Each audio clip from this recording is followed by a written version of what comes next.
Health Watch is presented by UMass Memorial Healthcare. Here, caring for you. Welcome to Health Watch, presented by UMass Memorial Healthcare. I'm Brittany Schaefer. This week's topic is reverse shoulder replacement. What is a reverse shoulder replacement? Reverse shoulder replacement, it's a joint replacement surgery, so it's metal and plastic in your shoulder. We put the ball where the socket is and the socket where the ball is, and that's why it's called a reverse shoulder replacement. And it basically takes away the pain, gives you function back in the shoulder, and allows you to move it close to what a normal shoulder would typically do. Who benefits most from the surgery? People People that benefit most from this surgery are typically patients that have large rotator cuffs that cannot be repaired. Patients that generally benefit the most from this are patients that are over the age of 60. They generally have pretty poor function in their shoulder. So typically I will ask patients what they give themselves as function of their shoulder of normal. And typically once they get around 30 to 40% of a normal shoulder, they're going to find a lot of benefit from getting a reverse shoulder replacement. What qualifies one to receive reverse shoulder replacement surgery? People that generally qualify for this surgery are, number one, they have to be healthy enough to undergo general anesthesia, because it's still anesthetic procedure. It's major surgery. It typically takes 2 to 3 hours, so they have to be healthy enough to tolerate surgery. They also need to have gone through, extensive physical therapy, non-operative management of their shoulder pain and shoulder dysfunction before undergoing a shoulder replacement. And that's mostly because when you're getting a shoulder replacement, like any joint replacement, there's a significant commitment factor following this. It's not a soft tissue procedure. And the other thing that we want patients to make sure of is that they're healthy enough generally. So, if they have diabetes, that their sugar is relatively well controlled, and also that their BMI, their weight is under 40. How long does recovery typically last? The typical recovery with this generally takes about 6 weeks to 3 months. From immediately post-op, most patients will typically spend one night in the hospital. They'll be in a sling for a full 2 weeks. Then they'll see me in the office 2 weeks after surgery. From there, we start weaning off the sling. You can start doing activities in front of your body.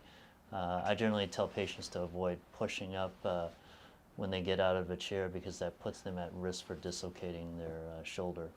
And then usually by 6 weeks, I kind of make an assessment in the office about whether their range of motion and function is good enough. And I found that about half of the time, patients really don't need physical therapy. They just start using their arm and they actually do pretty well. And the other half, they're usually a little bit limited by postoperative stiffness. And then I send them to physical therapy to work on range of motion and then strengthening. Usually patients have up to a year from the time of surgery to kind of reach their maximum benefit, but most patients will be pretty happy around the 3-month time point. What are some common complications that could result from this surgery? The ones we worry about are infection, and anytime you have an infected joint, that's a serious matter that we take every step to avoid. We clean the shoulder really well before surgery. We make sure the shoulder is really washed out well after the implants are in. And generally the infection rate is somewhere around 1 or 2%. Nerve damage is also something we take seriously. There's a specific nerve, the axillary nerve, that actually powers your big shoulder muscle, the deltoid.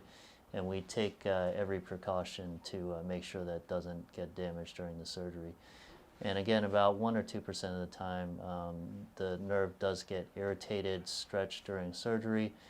And what I tell patients is if that does happen, it generally recovers and it takes around 3 to 6 months.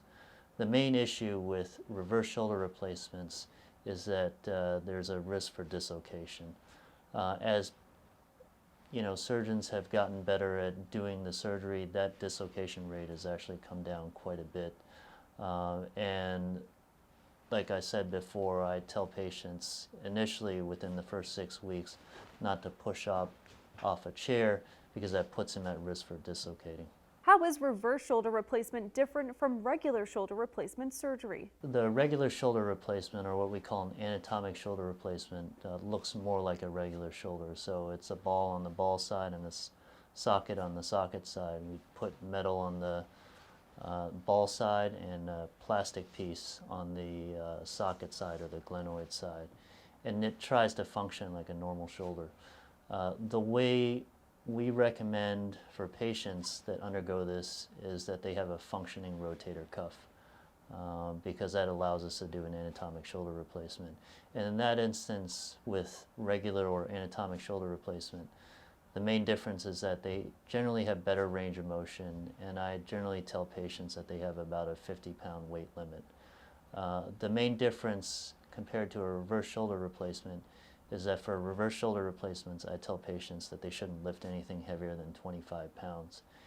And they generally lose some of their internal rotation, so that's reaching up their back. And generally, reliably, patients can reach to their back pocket, but really not more than that.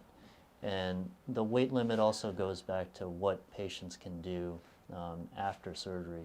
So with the reverse shoulder replacements, generally speaking, patients can go back to swimming, they can play golf, but really active weightlifting activities or rock climbing, handstands, heavy labor, I generally don't recommend those patients undergoing a reverse, mostly because it just puts too much stress on the implant and puts patients at significant risk for complications afterwards. But generally, kind of golf, swimming, low-impact activities are totally fine. How does a reverse shoulder replacement compare with other joint replacements? Generally, the recovery is faster than a knee replacement and a little bit slower than a hip replacement.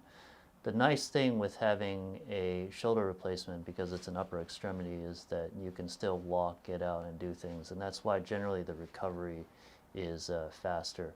You are somewhat limited because one of your arms is kind of tied up and you're not able to use it normally, but at least you can get up and walk. And that's why generally patients don't stay in the hospital as long as they get home faster.